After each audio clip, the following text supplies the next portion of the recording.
Hola, muy buenas tardes para todos. Bienvenidos a nuestros sábados de historia, una actividad que hace parte de nuestra programación de campestre virtual. Gracias por conectarse, gracias por hacer parte de toda esta actividad que siempre está pensada para ustedes. Hoy tenemos un tema bastante especial y es que por estos días en nuestro club, en nuestra comunidad, estamos hablando de Colombia, un solo corazón. ¿Y por qué hablamos de Colombia como un solo corazón? Porque queremos eso. Queremos que este eslogan siga calando en nuestros corazones y celebrar nuestra colombianidad y unirnos como nación. Sé y sabemos todos que hemos pasado unos meses muy difíciles, pero nos tenemos que sentir orgullosos de lo que somos y seguir trabajando en unión para salir adelante.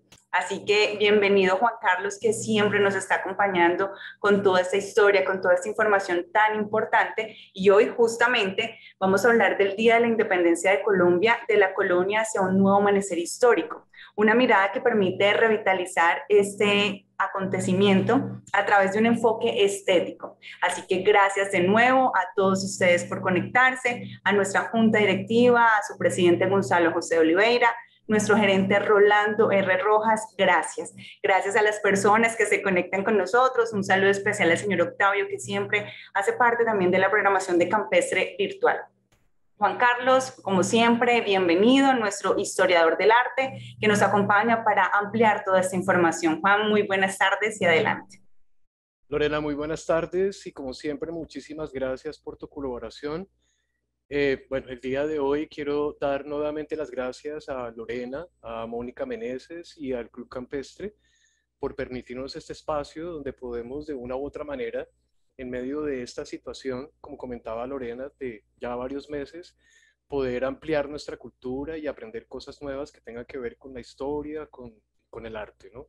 Entonces, asimismo, agradezco inmensamente a los asistentes a estas conferencias porque gracias a ellos se pueden llevar a cabo. Entonces, como decía Lorena, hoy vamos a hablar sobre la independencia. Yo quiero hacer un paréntesis ahí y eso es lo que voy a tratar como de desarrollar en la conferencia misma y es el grito de la independencia. Bueno, tenemos ahí dos fechas que nos pueden confundir un poco, pero que pues a la luz de la estética o del análisis estético que proviene del arte, pues vamos a encontrar ahí datos interesantes que de una u otra manera pues revitalizan lo que nos han venido enseñando desde muy pequeños y desde hace ya varias generaciones. Entonces, nuevamente, muchísimas gracias a todos. A partir de este momento, entonces, voy a apagar la cámara de video, con eso hay mayor flujo de audio y poder así iniciar la conferencia. Muchas gracias. Juan, por si hay alguna persona que no ha participado de Campestre Virtual, les contamos que la dinámica es que escuchamos la conferencia y al finalizar haremos las preguntas que tengamos. Bueno, Perfecto, Lorena, muchísimas gracias. gracias. Hoy estamos reunidos acá basándonos en una fecha específica que es el 20 de julio, precisamente este martes que viene. Entonces, como les decía antes de iniciar, quiero revisar una cantidad de aspectos que tal vez en la mayoría de los casos se dejan por fuera, que tienen que ver con lo histórico, pero que gracias a esa conexión con la estética nos permiten a nosotros entender una cantidad de variaciones y de asuntos un poco más complejos, pero interesantes, porque de una u otra manera hay como muchas dicotomías o polaridades que se encuentran en lo que tiene que ver en el orden del pensamiento, ¿no? Que es lo que de una u otra manera nos conecta con lo estético. Muy bien. Entonces yo quiero empezar con los antecedentes. O sea, ¿qué fue lo que pasó anteriormente para que de una u otra manera se diera, digamos, los inicios de la independencia en territorio americano? Entonces, los antecedentes que son ya de orden, digamos, más amplio, foráneo, europeo, pues que fueron determinantes para que esto de una u otra manera generara un eco en, en lo que sucedió pues en nuestro territorio americano. Muy bien. Entonces quiero empezar con la ilustración. La ilustración, como muchos ya sabemos, fue un fenómeno que surge en Europa, que deviene de lo que es la Revolución Francesa, perdón, no deviene, sino que genera la Revolución Francesa. Entonces estos pensadores, no son todos, pero sí los tres principales, Voltaire, Rousseau y Montesquieu, pensaron una nueva forma de entender el mundo y de vivirlo. Entonces, la Ilustración está constituida, entre otros, por estos grandes representantes que permitieron revisarse la forma de entender el mundo a la luz del concepto de la libertad y de la igualdad. Entonces, estos tres pensadores franceses fueron los que desencadenaron intelectualmente lo que se vino a dar en la realidad francesa en su momento, en 1789, que hoy en día conocemos como la Revolución Francesa. Los grandes momentos históricos anteriores estaban regidos por la religión y por la monarquía, pero gracias a estos pensadores, a estos grandes ilustradores, se genera un nuevo tipo de pensamiento que está basado en otras premisas, las premisas de libertad e igualdad para todos. Entonces, como se pueden dar cuenta ustedes en las fechas, nacen y mueren relativamente poco antes de esa fecha icónica de 1789. Entonces, como antecedente es importante mencionarlos porque sin la presencia, el aporte y la incidencia de estos personajes, no se hubiera dado ni la Revolución Francesa ni ninguno de los acontecimientos de liberación o de independencia en territorio americano. Entonces, vale aclarar esta situación para que nos demos cuenta de que hay un giro cosmovisional. Es un giro cosmovisional que pasa por primera vez en la historia de la humanidad de una manera fuerte, clara y contundente. Y digo contundente porque no se nos puede olvidar que los griegos, con ese pensamiento filosófico precisamente, generaron una cultura antigua con un carácter holístico, quitándole, digamos, protagonismo exclusivo a lo que vendría a ser la religión o las determinaciones que tenía la élite frente a toda una cultura, una nación, un reinado o un pueblo. Entonces, esto es importante tenerlo en cuenta, vuelvo y repito, porque gracias a ellos empieza a darse en nuestro territorio americano lo que llamamos hoy en día la independencia.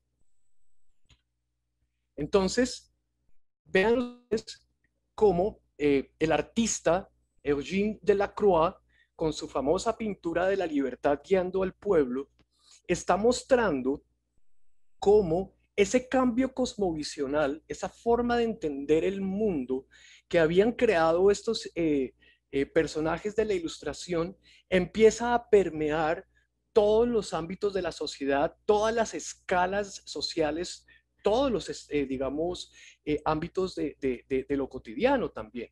Entonces, la Revolución Francesa fue un acto del pueblo hacia el pueblo para terminar finalmente con esa cosmovisión que se daba anteriormente y que devenía desde la antigüedad, que es precisamente esa cosmovisión o esa cosmogonía de carácter monárquico y religioso. Entonces estamos viendo una pintura que se convierte en una especie de promoción o de panfleto político, pero no determinado por la élite, sino por su oposición, por su contrario. Entonces, la pintura aquí ya no se convierte, como lo hacía anteriormente, en esa ventana de mundo que se venía dando desde el Renacimiento, idealizada, perfecta, donde el encargante era el que determinaba la apariencia y el objetivo de la misma. Entonces, es una pintura completamente realizada a favor de los acontecimientos cotidianos.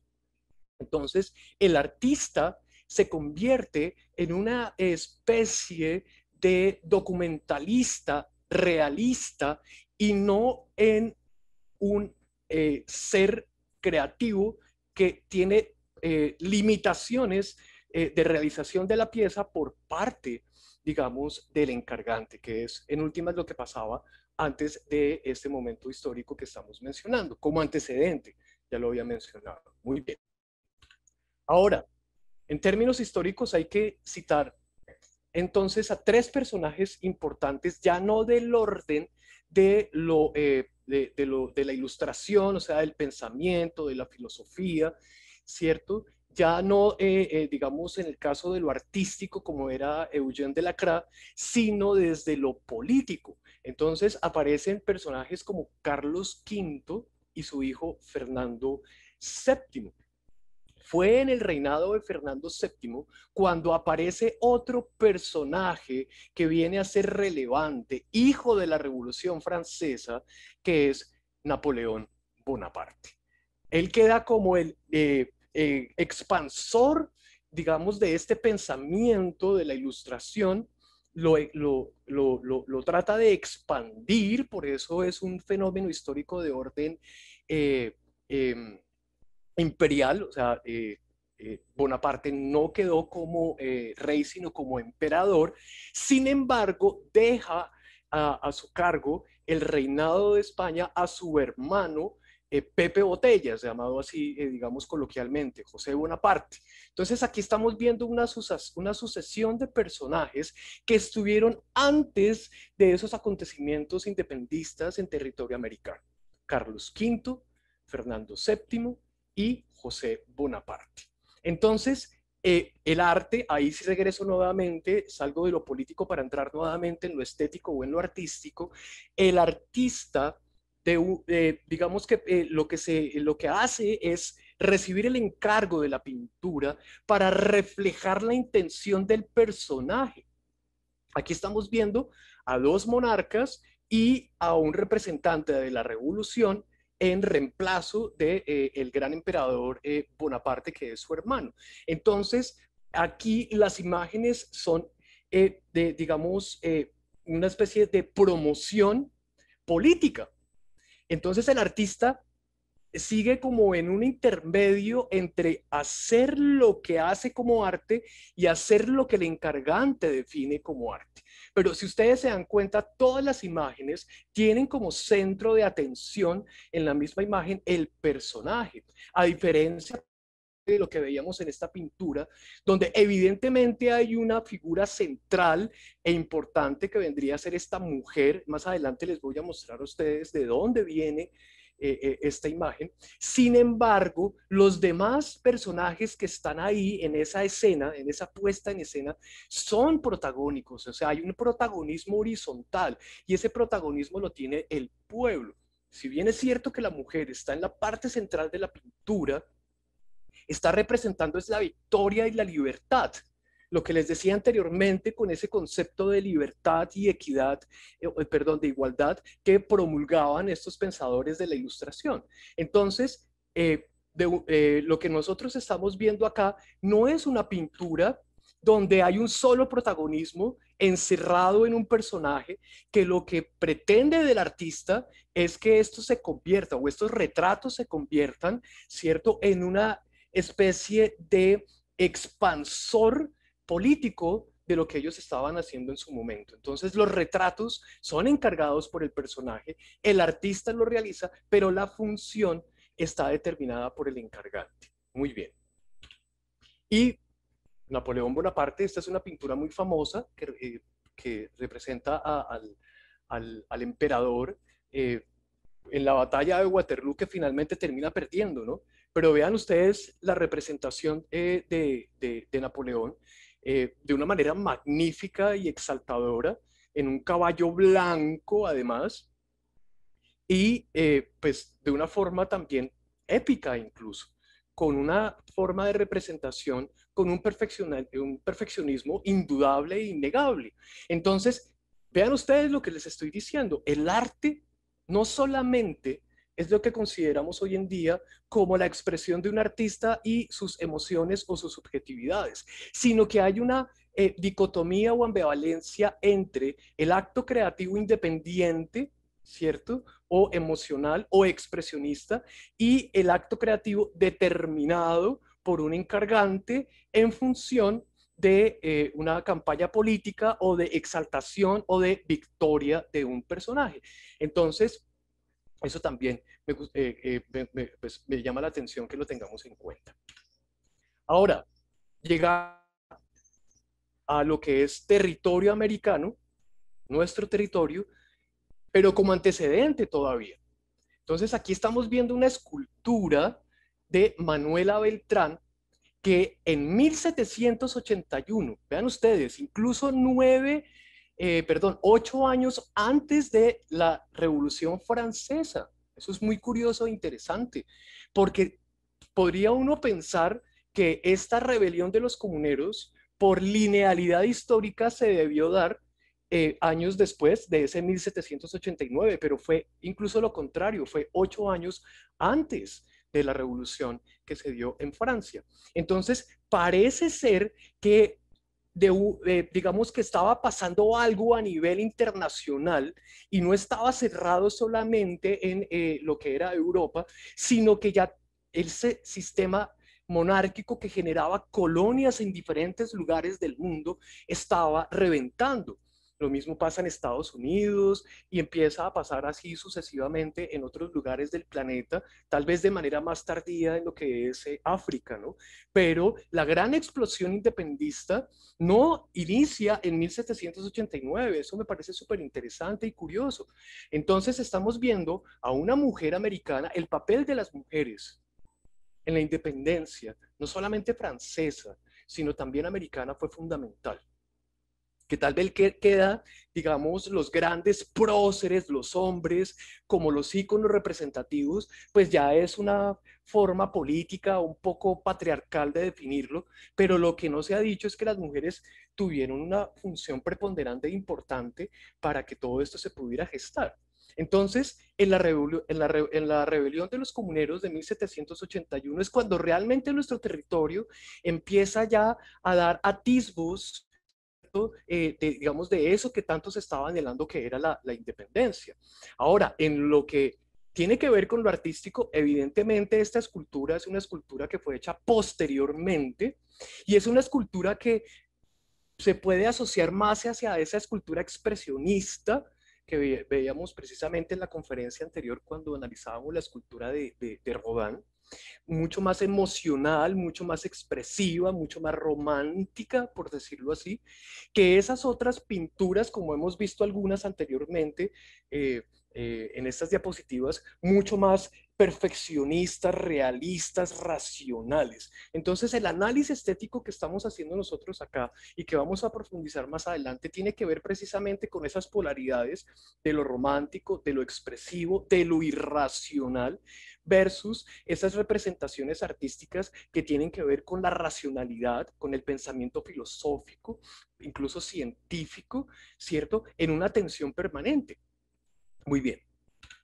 Y hay que nombrar también pues a lo que es Policarpa Salabarrieta. Policarpa Salabarrieta la podemos ubicar en la frontera entre lo que es el antecedente y lo que es ya el presente del fenómeno de la independencia en América, en Sudamérica, en la parte norte de Sudamérica, ¿no? Digo la parte norte de Sudamérica porque no puedo decir Colombia. Colombia realmente todavía no existía.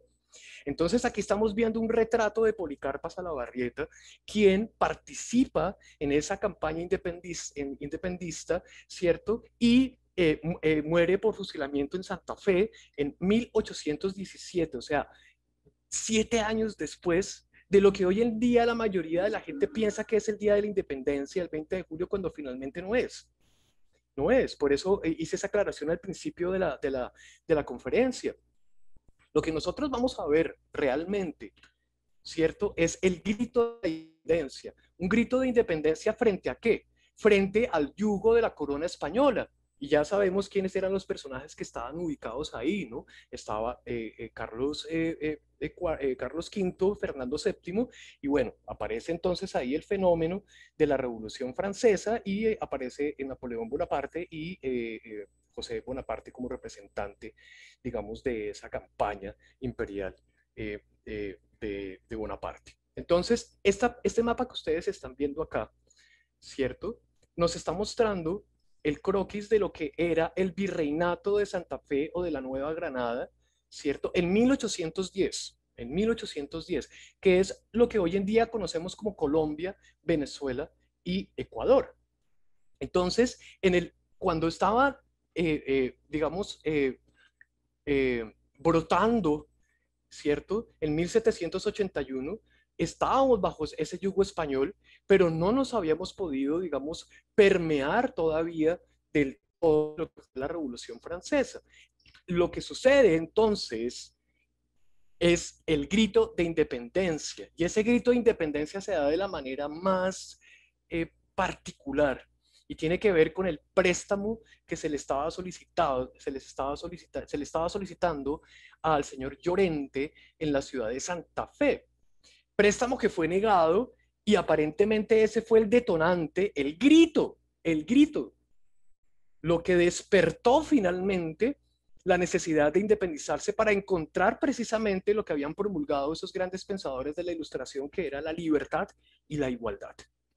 Entonces, aquí estamos viendo la pieza que se encuentra actualmente en el Museo de Llorente, precisamente en la ciudad de Bogotá, que fue el detonante.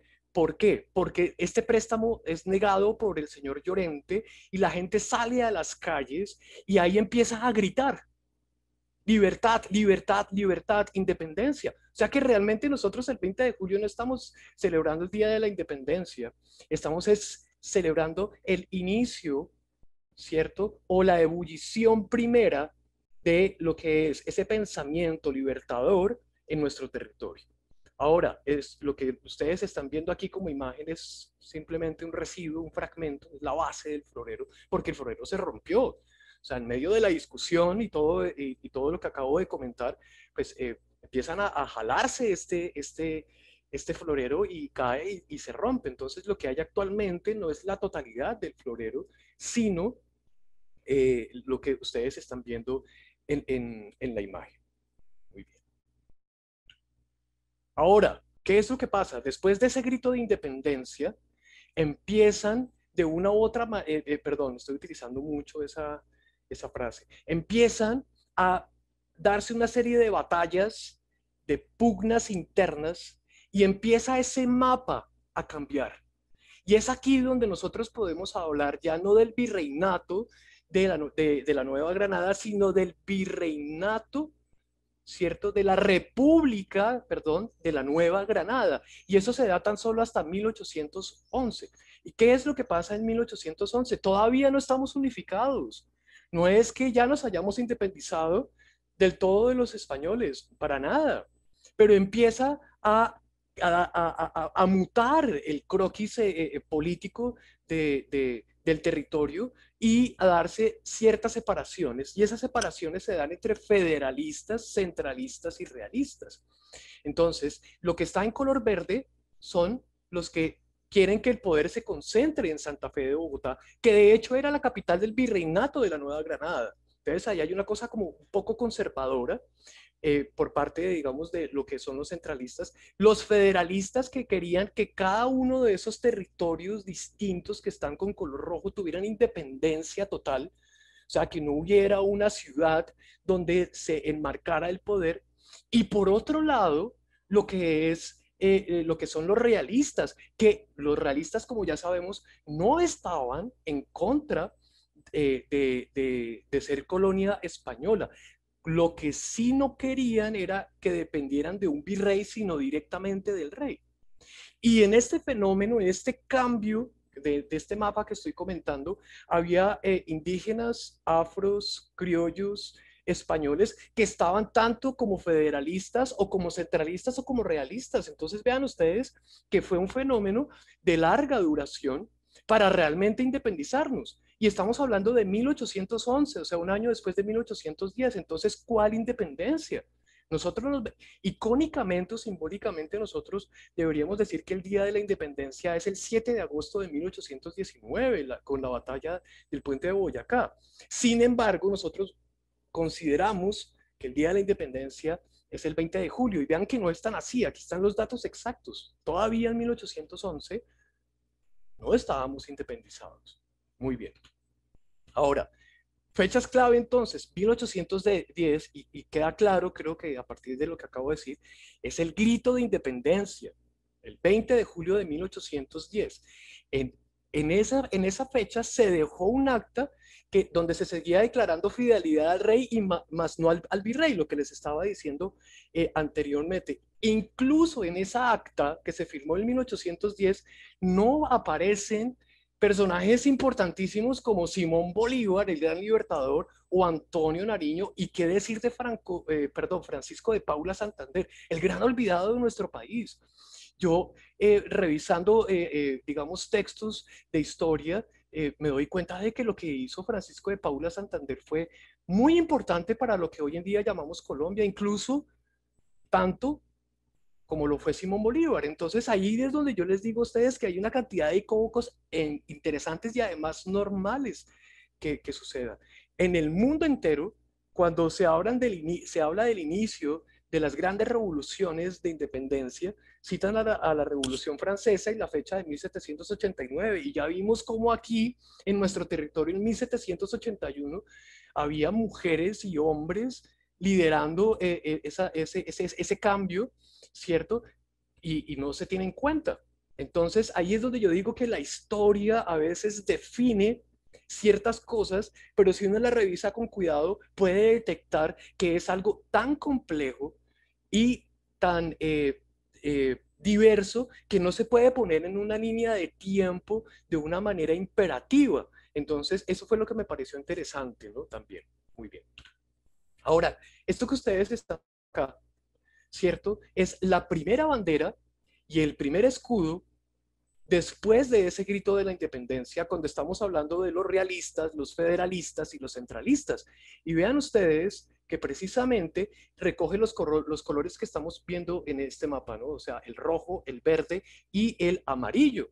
Entonces, aquí están, rojo, verde y amarillo. No es el azul, amarillo y rojo que nosotros tenemos en nuestra bandera. Ese rojo, amarillo y azul que tenemos en nuestra bandera realmente inicia más en Venezuela que en nuestro propio país. Los colores originales como resultado del inicio para llegar a la independencia eran el rojo, el amarillo y el verde.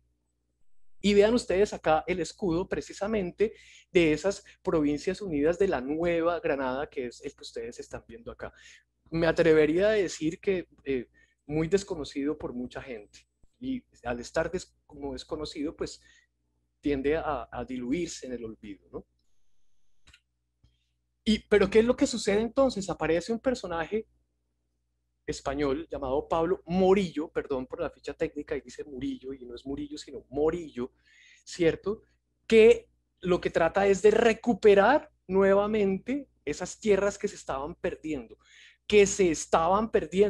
no que se hubiesen perdido del todo, porque como acabo de decir, el 20 de julio de 1810 no nos independizamos, fue el inicio de los procesos complejos y diversos para llegar a una total independencia. Entonces él llega y lo que hace es recuperar ciertos territorios de ese virreinato de la Nueva Granada y romper o diluir lo que es, ¿cierto?, las provincias unidas de la Nueva Granada. Ahora, aquí vemos entonces que la mayoría de nosotros reconoce como el gran libertador que es Simón Bolívar. Ahora, Simón Bolívar no estuvo presente en la firma del acta, ¿cierto?, de independencia. Lo que pasa es que Bolívar es venezolano y el gran sueño de Bolívar era que el virreinato de la Nueva Granada, lo que hoy en día conocemos como Colombia, Venezuela y Ecuador, fuera una gran nación independiente. Independiente. Entonces, no estoy diciendo que no tenga una relevancia o una importancia histórica, por supuesto que la tiene y es muy, muy grande y es importante, pero su papel protagónico se vino a dar tan solo hasta 1819, el 7 de agosto de 1819. Entonces, una razón de más para lo que acabo de mencionar. El 20 de julio no es el día de la independencia, es el grito de la independencia. Continúo. Y aquí les traigo una imagen de lo que por revisiones de textos históricos que hice o realicé, vendría a ser como realmente el momento definitivo para sacar a los españoles de América. Y eso se dio tan solo hasta 1823, 24 de julio de 1823. Y no fue en territorio, lo que hoy en día llamamos colombiano, sino en Maracaibo, en Venezuela. Y no fue una batalla campal como la que nos muestran en en la mayoría de las imágenes, como esta, así estemos viendo solamente al personaje, o la anterior de Napoleón Bonaparte, como es esta. El gran victorioso, el gran libertador, el gran liberador. Entonces, continúo acá, en un segundo, por favor. Nunca nos muestran a nosotros en los textos de historia, ¿cierto?, que se haya resuelto la independencia en una batalla naval. No estamos acostumbrados a ver este tipo de imágenes. Siempre son en campo de batalla, en terreno fijo. Entonces, realmente hay asuntos que pues, complican aún más el asunto. Entonces, 1823 vendría a ser realmente la fecha de independencia definitiva y total.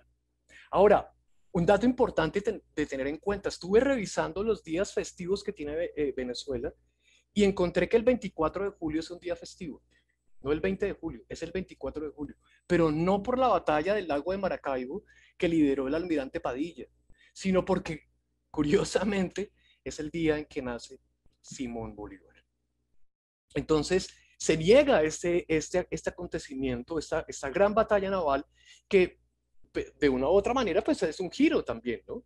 Pues a lo que nosotros hemos, digamos, estado acostumbrados a recibir como información de lo que fue todo el fenómeno de la independencia.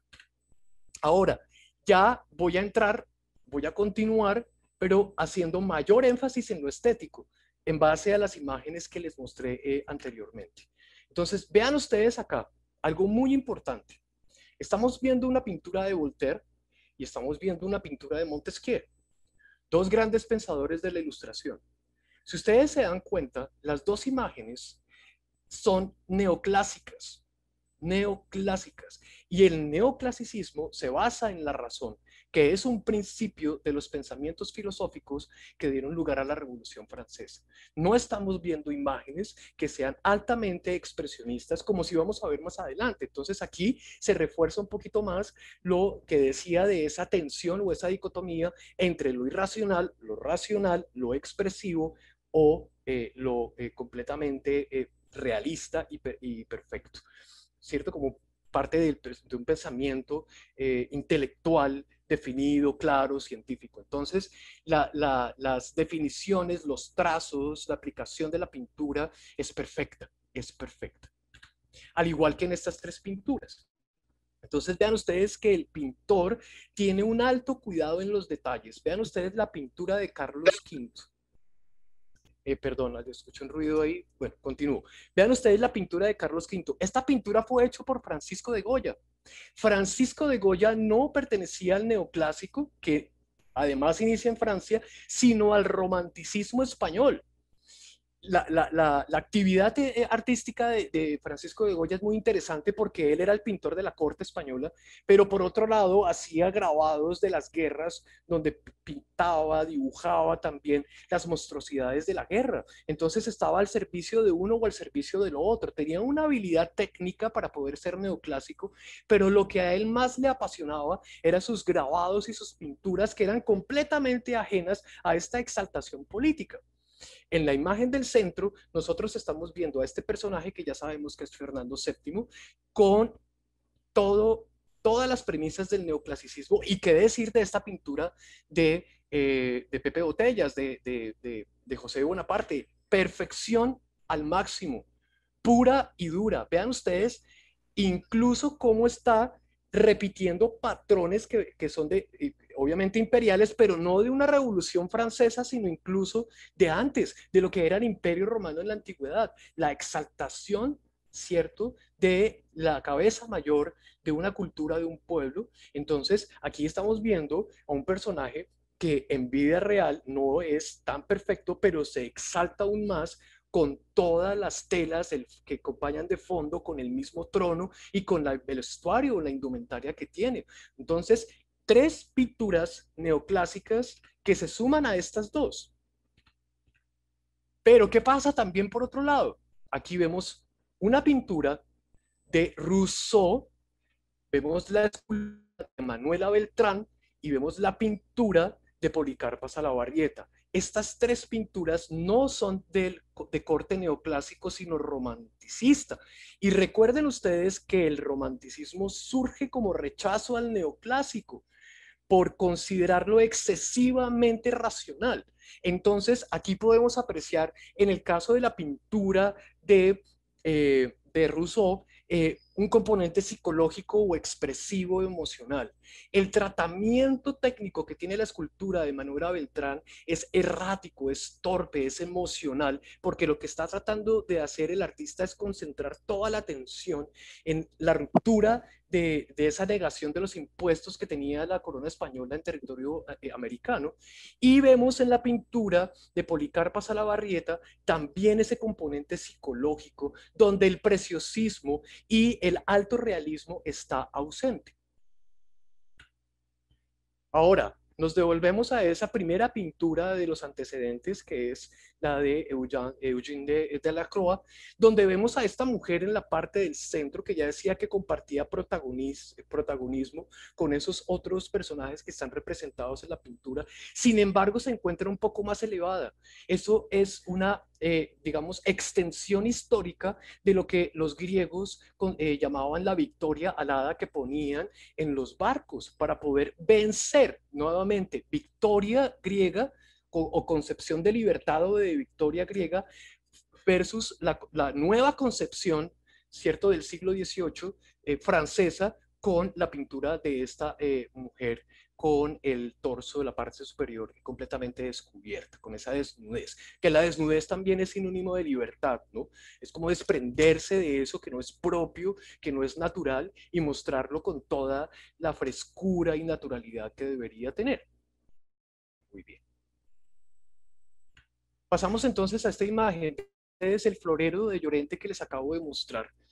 Y a mí me llama mucho la atención cómo lo atiborrado, lo rococó precisamente de ese florero, no solamente por las formas atiborradas, sino también por los tonos suaves y pastel, característica del rococó francés, que era apreciado altísimamente por María Antonieta. Y ya sabemos quién fue María Antonieta, ¿no? Era la reina del momento en que los franceses se sublevaron. Ella termina ¿cierto? En la guillotina. Entonces, vean, la tonalidad pastel que tiene el florero es rococó, y el rococó es un momento donde los artistas hacían arte para la nobleza exclusivamente. Entonces, eso se rompe con la Revolución Francesa, y no es gratuito que vaya a dar paso después, posteriormente, al romanticismo, que es darle una prelación o importante a lo cotidiano, a lo humano, a lo secular, a lo prosaico, y no a lo exaltador, o lo atiburrado, a lo noble, ¿cierto? A lo oligárquico también. Muy bien, entonces, yo supongo, y ahí sí estoy haciendo suposiciones, que encontrarse un florero de estos con estas características formales representaba como todo ese poder, cierto, monárquico, que estaba de una u otra forma insertado desde hacía muchísimos siglos atrás. Muy bien. Y vean ustedes acá, Simón Bolívar y Napoleón Bonaparte. Simón Bolívar está pintado de una manera romántica, porque está centrando la atención es en la expresividad, en el movimiento del caballo. Vean ustedes el rostro de Simón Bolívar, un fondo además precario, realizado técnicamente de una manera un poco precaria, versus esa pintura neoclásica, racional, francesa de Napoleón Bonaparte, donde casi que el pelo está pintado uno a uno, y de hecho es así, ¿no? Estas pinturas neoclásicas eran tan detallistas y tan perfeccionistas que se utilizaba algo que en su momento se llamaba el pelo de Marta, que era un solo pelo de un animal que se llama Marta, que era muy delgado, donde el óleo se agarraba y se podía hacer el dibujo pelo a pelo. Entonces, vean ustedes esa perfección, ese tiempo racional, es casi que científico versus esa otra pintura de Simón Bolívar, ya americana, por supuesto, donde ya tiene ese componente emocional y expresivo. Entonces, por eso les decía que la contrastación en la que quise hacer más énfasis era en ese aspecto de lo expresivo versus lo perfecto, de lo irracional versus lo irracional. Ahora, ¿de dónde viene eso? Pues eso viene de Grecia. Y nosotros estamos viendo acá de las primeras esculturas ecuestres que eran hechas de una manera romántica. De hecho, esta escultura que ustedes están viendo del niño montando el caballo a pelo pertenece al periodo helenístico griego, y ustedes ya saben que el periodo helenístico griego es emocional y de una u otra manera se diferencia del periodo clásico porque no es idealista ni perfecto. ¿Eh? Entonces, la segunda imagen que ustedes están viendo, la de la izquierda, es una imagen de Pollux. Entonces, Pollux, ¿quién era? Era un ser mitológico. Ni un personaje emperador o libertador. Entonces, vean ustedes cómo cada momento histórico va releyendo lo que el arte hace, le va dando ciertos giros y lo va acomodando de acuerdo a sus necesidades, sean políticas, sociales o económicas. Y esa escultura griega que inicia con el niño que hace el paso hacia la adultez y que llega hacia lo mitológico, empieza a cambiar es en el momento del gran emperador Alexandros, o como llama la mayoría de la gente, Alejandro Magno. Y aquí estamos viendo ese caballo con patas levantadas, al igual que en estos dos, que va a ser utilizado, que va a ser utilizado en las representaciones, ya sean tanto románticas, en el caso de la pintura de Simón Bolívar, como aquellas neoclásicas en la pintura de Napoleón Bonaparte. Entonces, vean ustedes cómo se intercruzan, pero lo interesante del arte y de la historia del arte en su revisión estética es que uno puede encontrar las diferencias y también las combinaciones que se pueden generar en determinado momento histórico. Bueno, y esta última escultura que ustedes ven aquí es la escultura ecuestre, pero la escultura ecuestre romana, que es la del emperador. Ahora, recordemos que el emperador, pues no es que fuera un ser benévolo, ya, históricamente hablando, de hecho era alguien de quien uno tenía que liberarse, y eso viene a pasar es ya cuando entra la Edad Media, pero vean ustedes las relaciones que se vienen a dar en un momento muchísimo posterior, como viene a ser el siglo XVIII, que es cuando se da el fenómeno de la independencia. Siempre hay una necesidad de mostrar o de exaltar a esos personajes o esos acontecimientos que liberan a muchas personas de algo o de alguien, que vendría a ser lo opuesto a lo que esos grandes pensadores de la Ilustración planteaban como una nueva cosmovisión, que era libertad e igualdad para todos, sin importar quiénes fuéramos. Bien. Y aquí me vengo un poco, ¿escucho? Bueno, escuché a alguien ahí, bueno, continúo. Viajo un poco más hacia el presente para ver obras de otros artistas, como lo fue Diego Rivera, mexicano, personaje muy importante dentro de la historia del arte americano, mexicano, que nos está mostrando el por qué se vienen a dar estos grandes desencantos y estos grandes gritos de independencia, como lo hizo están rompiendo los impuestos adicionales que estaba poniendo la corona española. Aquí está mostrando es el momento en que se cobraban los impuestos en los territorios de la Nueva España, que vendría a ser como la totalidad de las colonias españolas. Entonces, obviamente, aquí ya no estamos viendo ni una pintura de carácter neoclásico, racionalista, ni de corte romántico, sino más caricaturesco o aterrizado o cotidiano. Son murales, los murales de Diego Rivera están hechos es para la gente común. Entonces aquí estamos viendo una narrativa fácilmente comprensible, donde está el pago de impuestos, aquellos que no pagaban impuestos, los esclavos, el control de los cultivos, la sumisión de los indígenas, el control de la religión católica, todo un relato amplio, reducido en un mural, obviamente de grandes dimensiones, pero ya sin esa carga, vuelvo y repito, ni romanticista, ni neoclásica. Ahora Me vengo más para acá. Y vean ustedes cómo las nuevas generaciones entienden a estos personajes icónicos. Aquí estamos viendo dos imágenes de arte callejero. La de la izquierda de un grupo venezolano de artistas llamado Comando Creativo, donde vemos a un Simón Bolívar que se le ponen unas gafas para tratar de volverlo mucho más vital, mucho más cercano a la gente. Y otra, que es la pintura, que el mural, perdón, que vemos al lado derecho, donde el tratamiento técnico es casi como el que se le da a los superhéroes en los cómics de Marvel. Entonces empiezan las combinaciones a aumentar. Si hay algo que caracteriza el arte contemporáneo del siglo XXI es el eclecticismo exagerado. Sin embargo, en 1810 hasta 1823, que es lo que estamos nosotros analizando, lo que se da es una dicotomía o una tensión entre el romanticismo y lo que es el neoclásico. Pero a partir de finales del siglo XX, sobre todo a partir de la década de los 80 hasta el día de hoy, eso se rompe, se vuelve mucho más difuso, mucho más gaseoso, mucho más expandido. Y ahora, ejemplos distintos para mantener la atención. Aquí estamos viendo Exaltación, Simón Bolívar, un personaje importante, representado de maneras distintas, a la izquierda con la técnica de stencil, en la del lado derecho con la técnica de mural convencional, pero con esa estética, como les decía, del cómic de los superhéroes de Marvel. Y aquí lo opuesto, el desencanto. En la actualidad, la gente en Venezuela está utilizando los billetes, los bolívares, para hacer maletas y para hacer monederos como los que ustedes están viendo acá.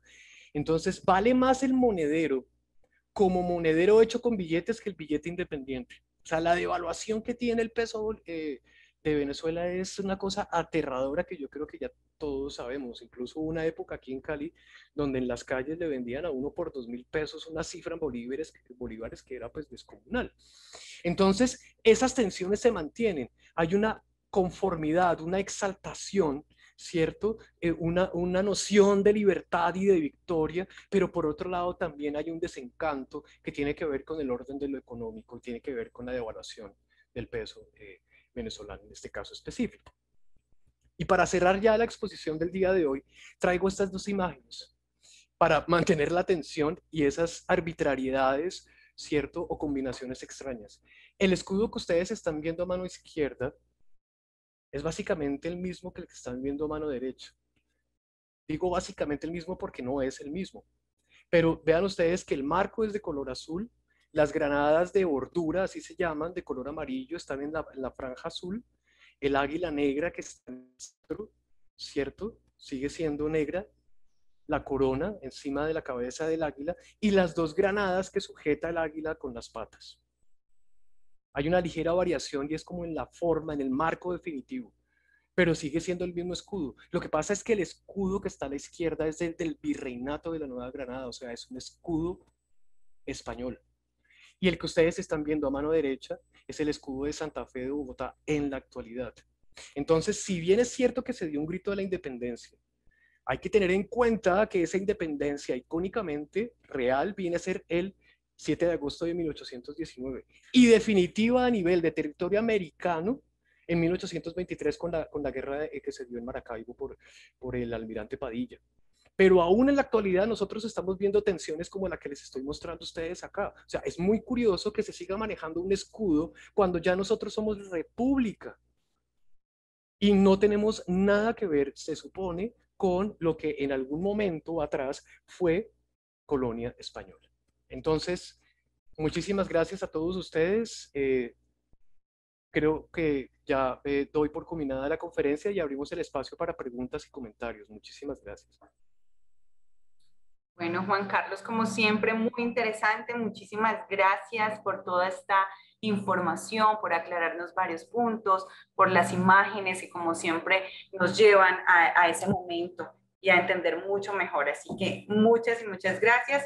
Como lo decías, abrimos en ese momento entonces micrófono para las personas que quieran hacer su pregunta directamente. También está habilitado el chat para que nos puedan dejar ahí la inquietud o aquí también de manera privada. Así que damos el espacio para que ustedes puedan resolver las dudas que tengan o comentarios que quieran realizar también. Perfecto.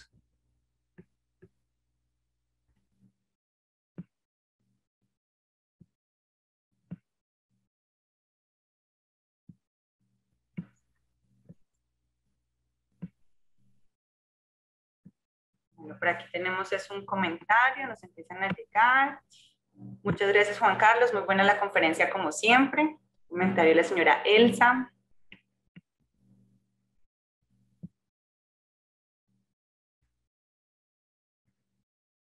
Por acá nos llega otro comentario. Me parece increíble que tanto Napoleón como Simón Bolívar fueran muy vanidosos y se hicieran pintar con sus mejores galas, Juan. Sí, ahí lo que está diciendo Liliana de una manera muy sencilla es muy cierto, ¿no? Pues yo creo que a estos personajes, como a cualquier ser humano, llega un momento en que son tan reconocidos por la gente que el ego se les exalta y por eso es que pues, terminan haciendo como pinturas que representen como lo que hicieron en últimas, pero sí, son pinturas exaltadoras. Sin embargo, espero que tengas en cuenta lo que mencioné, y es que una es desde lo romántico, desde lo emocional, y la otra, la de Napoleón, es desde la racionalidad que traía consigo la herencia del pensamiento de la ilustración. Juan, por acá tenemos más comentarios. Muchas gracias por la conferencia, excelente conferencia, súper buena la conferencia. Me imagino que si pelearan en esa época, en vez de irse tan elegantes, serían vestidos de forma más práctica. De golpe serían de jeans, tenis.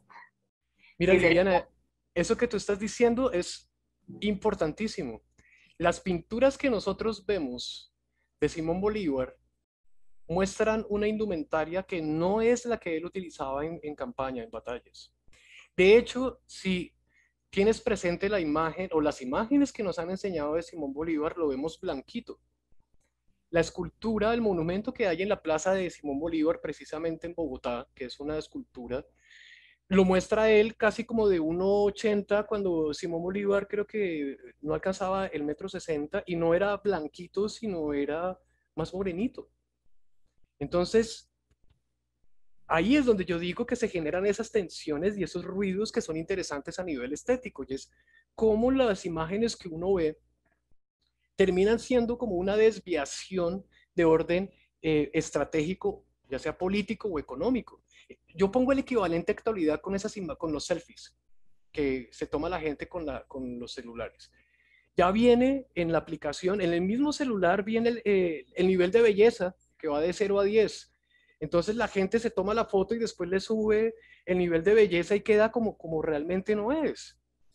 Es un comparativo en términos estéticos y de comportamiento y de cosmovisión que se da en la actualidad versus lo que pasaba anteriormente. Evidentemente la indumentaria que utilizaban todos los próceres de la patria, por llamarlos así, ¿cierto? Era mucho más cómoda. Combatir con esta indumentaria era muy, muy difícil.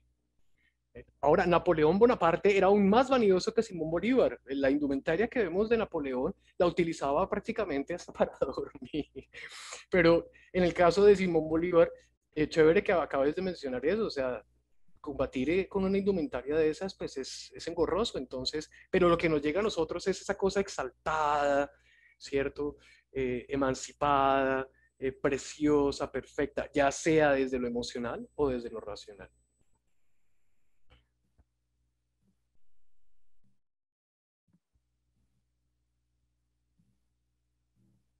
Laura también nos deja un comentario. Aquí Laura Varela Mejía dice que si es posible, podrías hablar más acerca de la tensión entre visualización de figuras históricas en comparación con las batallas navales. ¿Hay algo en la individualización de los combatientes que se presta a la manera en que se inmortaliza la guerra? Lo que estaba diciendo con la batalla naval de 1823 en Maracaibo es que el imaginario que nosotros tenemos de la independencia, en primer lugar, es equívoco porque no es el 20 de julio, sino vendría a ser la batalla en el puente de Boyacá de 1819, ¿cierto? Entonces tenemos en el imaginario colectivo que eso se vino a dar fue en campo de traviesa, o sea, en campo fijo. Nunca nos enseñaron nosotros que se resolvió en agua, siempre fue en tierra.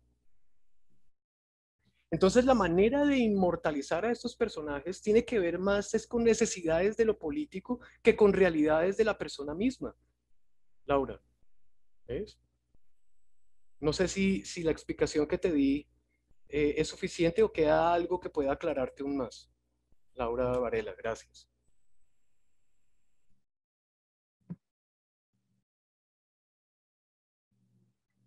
Viendo, no. Ay, ¿qué hice? Laura ya, ok. Entendido, gracias. A usted, Laura, muchísimas gracias.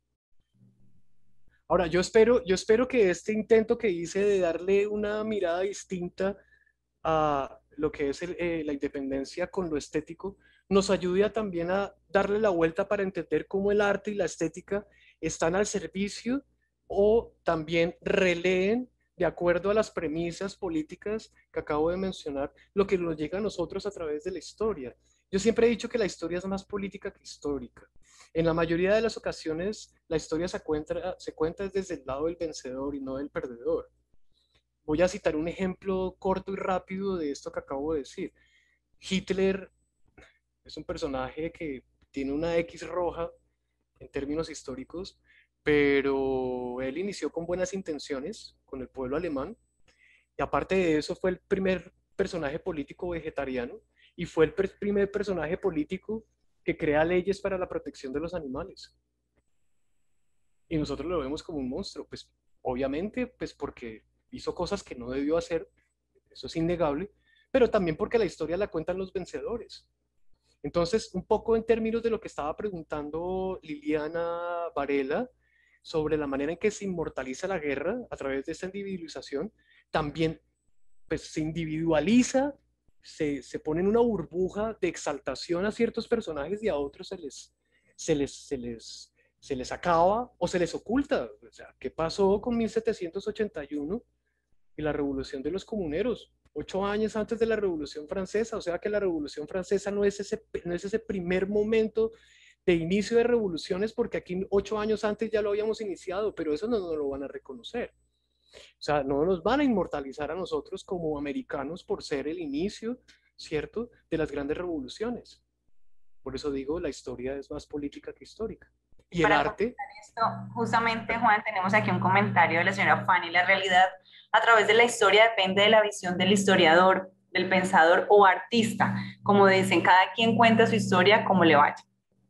Claro, no solamente, no, sí, eso es muy cierto, pero no es solamente la del historiador, la del pensador y la del artista, sino todo eso pasa por un filtro que termina siendo de orden político. Entonces, seguimos teniendo escudos que pertenecen a ese imaginario preindependista como el de Santa Fe de Bogotá en pleno siglo XXI.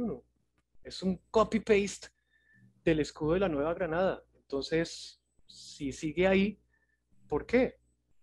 Entonces, la función del artista, del historiador, en este caso, el mío como historiador del arte, es revisar eso a la luz de las producciones artísticas. Y la del historiador, pues obviamente es mucho más profunda y, no, y descuida lo estético, lo artístico por considerarlo irrelevante en términos de datos específicos. Para un historiador es más importante fechas, ¿cierto? Y datos puntuales. Yo tomo las fechas y los datos puntuales como algo que me permite a mí expandirme hacia un análisis estético a través de la producción artística. No quiere decir que sea mejor o peor, simplemente son lecturas distintas, visiones distintas, como debe ser, creo yo, para ampliar y volver un poco más revitalizador la lectura de cualquier acontecimiento histórico en cualquier contexto específico. Gracias. Gracias, Juan, como siempre muy claro. Gracias por las respuestas a cada una de estas inquietudes. Pensaría que ya no tenemos más preguntas. Agradecer, como siempre, el espacio, el tiempo, la explicación y la presentación que realizaste, Juan. Muchísimas gracias a todos ustedes. Lorena, muchísimas gracias. Gracias al Club Campestre y hasta una nueva oportunidad. Que tengan un feliz fin de semana. Gracias a Bueno, ustedes. muchísimas gracias a todos. También les queremos compartir justamente que Colombia, un solo corazón es una actividad pensada para todos los gustos y además de tener esta conferencia tan interesante, también tenemos otro tipo de actividades. Mañana tendremos la presentación musical que es bastante especial también. Vamos a tener a la cantante Juliana Escobar, llegó desde Medellín. Vamos a estar con Melodías de Colombia. Así que todos invitados a partir de la 1:30 en el restaurante La Terraza. Y el martes tendremos Entre Costas, también otra presentación musical con bailarines. Vamos a tenerla de forma presencial y virtual para que todas las personas puedan participar y conectarse con nosotros. Así que muchísimas gracias, gracias a los que siempre se conectan por hacer parte de Campestre Virtual. Lorena, antes de terminar, me gustaría hacer énfasis en la programación virtual del martes, porque sería muy interesante que nuestros socios le compartieran a sus familias que viven por fuera de Colombia la programación que tenemos, donde vamos a tener bailes de la costa del Pacífico y bailes de la costa del Atlántico, por eso se llama Entre Costas. Y esos bailes más la música y los instrumentos típicos, uno sabe que las personas cuando viven en el exterior se les mueve la fibra de la colombianidad. Entonces vamos a estarles enviando ese link a más tardar el lunes para que por favor lo compartan con sus amigos y familias que viven afuera. Bueno, entonces esa era lo que quería agregar. Así es, muchísimas gracias Mónica, muchísimas gracias a todos y los esperamos en nuestra programación Colombia, un solo corazón. Feliz Muchísimas tarde. gracias. Gracias.